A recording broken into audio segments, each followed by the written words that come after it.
तुमच्या सगळ्यांचं स्वागत आहे लोकमतमध्ये. काय नेमका हा मुद्दा आहे तुमच्या, कसं लक्षात आलं पेपर फुटलाय आणि हे प्रकरण नेमकं काय?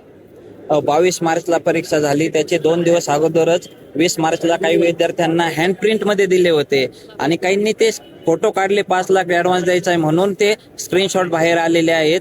पण मग असे खूप जरा साऱ्या विद्यार्थ्यांना दिले होते. मी स्वतः 30 ते 40 जणांचे पुरावे CID ला दिलेले आहेत, पण आयोगाने सांगितलं की फक्त एकच जणाकडे मिळाला होता. तर त्या 30-40 जणांची चौकशी केली का, त्यांचे CDR काढले का, त्यांचे मोबाईल फॉरेन्सिक केले का, तर त्यांचे त्या क्लासवाल्याचं नाव आलं, त्याच्या धागेदोरे जे आहेत त्या साखळीमध्ये कुठं लिंक होत आहे का, त्याचे सगळे रिपोर्ट आयोगाने आता देण्यात यावेत. पण तुम्हाला जेव्हा लक्षात आलं तेव्हा पुण्यातल्या साधारण किती विद्यार्थ्यांच्या मोबाईलवर अशा प्रकारचे पेपर आले होते किंवा कुणाला हार्ड कॉपी मिळाला होता, याचा काही आकडा तुमच्यापर्यंत आहे? पुण्यातल्या म्हणजे 10 जणांचे पुरावे मी स्वतः दिलेत की त्यांच्याकडे 100% आलेले होते. मग आमची मागणीच ती आहे की त्यांची चौकशी केली असेल तर त्यांचे फक्त जबाब घेतले. तुम्ही चौकशी काय केली, त्याचे रिपोर्ट CIDने सगळे जाहीर करावेत, MPSCने जाहीर करावेत.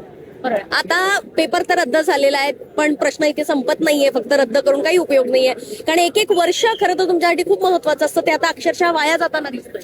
नक्कीच वर्षानुवर्ष हा पेपर झालेला नव्हता. खरं तरी 2022 ची ऍड होती, जो पेपर 2026 मध्ये झाला. 26 मध्ये झालेला पेपर 2 दिवस आधीच फुटला. मुलांचं काय नाही, पण मुलींचे अनेक प्रश्न आहेत, कारण मुलींचं वय होत आहे, मुलींच्या लग्नांचा विषय, त्याच्यामुळं पेपर आधी फुटत असेल तर याला जबाबदार कोण आहे? तर याला जबाबदार आहे MPSCचे अध्यक्ष, याला जबाबदार आहे MPSCचे सेक्रेटरी. कारण क्लासवाल्याचा विषय असेल, विद्यार्थ्यांनी फोडला असेल, क्लासवाल्यांचा विषय हा वेगळा आहे, पण याला सर्वसाह जबाबदार हे MPSCचे सेक्रेटरी आणि MPSCचे अध्यक्ष आहेत. म्हणून त्यांनी पायउतार व्हायला पाहिजे, कारण महाराष्ट्रातील 45,000 नाही तर 7 लाख विद्यार्थ्यांच्या भविष्याचा हा प्रश्न आहे मॅडम. त्यामुळं याच्यात एका विद्यार्थ्यावरती हे जे आहे हे लोटवणं बंद करावं आणि डिटेल इन्व्हेस्टिगेशन करून याचे धागेदोरेपर्यंत महाराष्ट्रातल्या कोणत्या जिल्ह्यातल्या कोणत्या व्यक्तीपर्यंत जातात याचा विचार होऊन यांना शिक्षा व्हावी अशी आमची सगळ्या विद्यार्थ्यांची. तुम्ही काही पुरावे गोळा केलेत, आता मी सहज शंका म्हणून तुम्हाला विचारते, याच्यामध्ये काही पॉलिटिकल कनेक्शन आहे असं काही तुम्हाला जाणवलंय का? हो आहे, त्यामध्ये ना पॉलिटिकल कनेक्शन खूप साऱ्यांचे मुलं आहेत, त्यांचे पुरावे आम्ही दिले. इथं नाव नाही सांगू शकत, पण ते CIDने आणि MPSCने ते जाहीर करावेत. त्यांना कुणाला काय होतंय, एक जणाला हे केलं की त्यांच्यापर्यंत चौकशी आली, ते एक्झाम देणार, पुन्हा त्यांचे धागेदोरे वरती असणार, ते पुन्हा पेपर फुटणार, ही साखळी पुन्हा ऍक्टिव्हेट होणार आणि पुन्हा हा पेपर देणाऱ्या 40,000 विद्यार्थ्यांवर अन्यायच होणार आहे. बरोबर, 40,000 हा आकडा बघा किती मोठा आहे. आणि यांनी खरं तर प्रामाणिकपणे पेपर दिलेले आहे, प्रामाणिकपणे अगदी दिवस रात्र तुम्ही अभ्यास करत असतात. हा एक प्रकारे अन्याय यामुळे तुमच्यावर होतो. हा एक प्रकारे अन्यायच आहे. एकतर ड्रग इन्स्पेक्टरची ऍडव्हर्टाईज 2016 नंतर आली होती, म्हणजे खूप 10 वर्षानंतर ऍडव्हर्टाईज आलेली. मंजूर पदे फक्त 200 आहेत त्याची, आणि 10 वर्षानंतर ऍडव्हर्टाईज झाल्यानंतर हा फेअर एक्झाम झालेली नाही. याच्यामध्ये जे काही आरोपी आहेत संशयित वगैरे त्यांच्यावरती FIR लॉन्च झाली. मला सांगा, याच्यासाठी किती शुल्क होतं, परीक्षा शुल्क किती होतं? परीक्षा शुल्क साधारण 400च्या आसपास होते.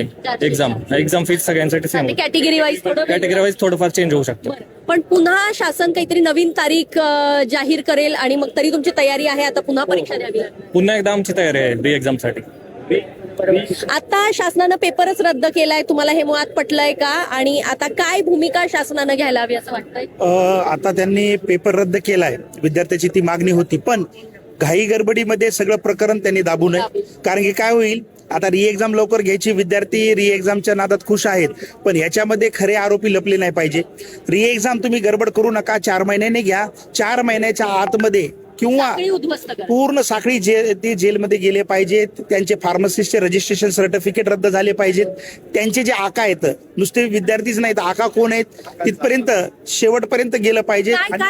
तुमचा अंदाज काय आहे, काय तुम्हाला वाटतं याच्यामध्ये खरं कोण इन्व्हॉल्व असू शकतं? आता बघा की पेपर लीक झालाय, आयोगानं सांगितलंय, म्हणजे याचा अर्थ प्रश्न आयोगाचे आहेत, म्हणजे याचा अर्थ आयोगाचे अधिकारी आहेत. त्याच्यानंतर कौटिल्यचा उल्लेख झालाय क्लासवाल्यांचा, त्या क्लासवाल्याला कुणी दिलं हा पण प्रश्न आहे, त्याचे CDR आले पाहिजेत. आणि त्या क्लासवाल्यापासून अजून किती जणांपर्यंत गेले नेटवर्क हे सुद्धा शोधलं पाहिजे. तर फक्त री एक्झाम घेणार असं जाहीर करून प्रश्न इथे संपणार नाहीये. अर्थात तोच मुद्दा या सगळ्या परीक्षार्थींचा आहे. त्यामुळे याच्या मागे नक्की कुणाचा हात आहे आणि कोण कोण याच्यामध्ये सगळं इन्व्हॉल्व्ह झालंय, हे सगळं रॅकेट जर असेल तर ते मुळात उद्ध्वस्त झालं पाहिजे अशी मागणी या सगळ्या परीक्षार्थींनी केली आहे. आमदार रोहित पवार त्याचबरोबर आता वेगवेगळे राजकारणी खरं तर विरोधक खास करून याच्यामध्ये इन्व्हॉल्व्ह होतील आणि त्यामुळे मुळासकट हा प्रश्न खरं तर संपेल का हे पाहणं महत्वाचं असणार आहे. आता रोहित पवार काय बोलतात, काय भूमिका घेतात याकडे सुद्धा लक्ष लागून असेल. पुण्याहून अश्विनी जाधव केदारी, लोकमत व्हिडिओ.